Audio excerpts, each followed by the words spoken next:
Hi and welcome to our first video.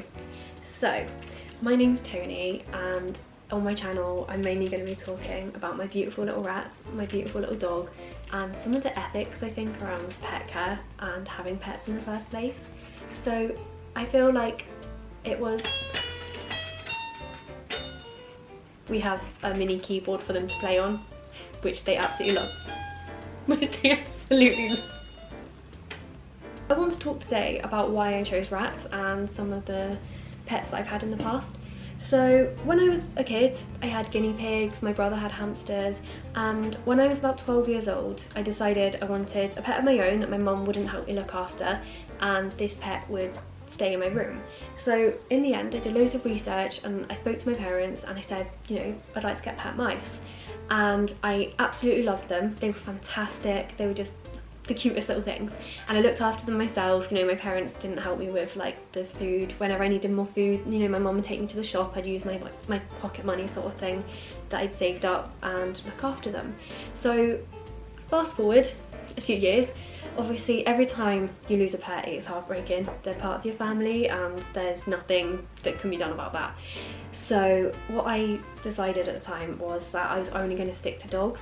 And my reason for only wanting to stick to dogs in the future was because they live longer, basically. There's no other reason. I didn't want small animals again. So, hey Munchie, do you want to say hi? Munchie's just found all the treats they hid. So my partner and I really wanted to get a dog. That's what we were certain on. And we knew at that point, with the jobs that we had, because we both couldn't work from home at the time, we both had to work on site. Because of that, we knew that it wouldn't be possible for us to get a dog.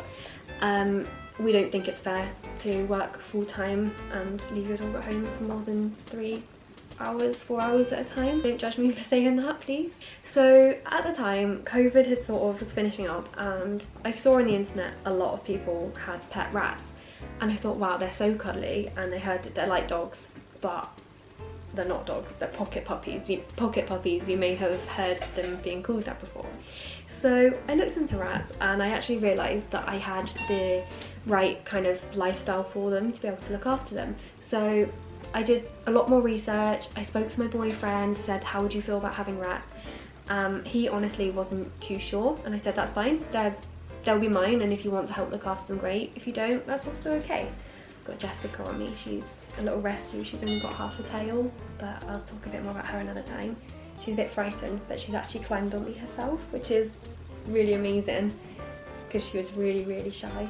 Hey darling. I love it that she's happier to climb on us now. So good girl. So we looked into rats, was looking into breeders locally, ethical breeders. I couldn't actually find any. All of the ads that I was finding were basically being reposted with the same photos every couple of weeks, and it just, something didn't seem right to me. So I ended up finding them from a shop which I now know a lot more about, and utterly just, I really regret kind of supporting the shop. I came home with 2 out of the 4 girls. With hindsight, I would have come back with all 4 of them, knowing now how much better they are in groups rather than just 2 rats. And we now actually have a total of 6, because we lost one, unfortunately. One of our rescues passed away 2 days ago. But yeah, so we do have 6 rats, which have all been kind of bonded together, and I'm not saying it's easy, but they get on so well and they love each other to pieces. That's it from us today. Thank you very much for watching, and I hope you look after yourself. They just grabbed the camera.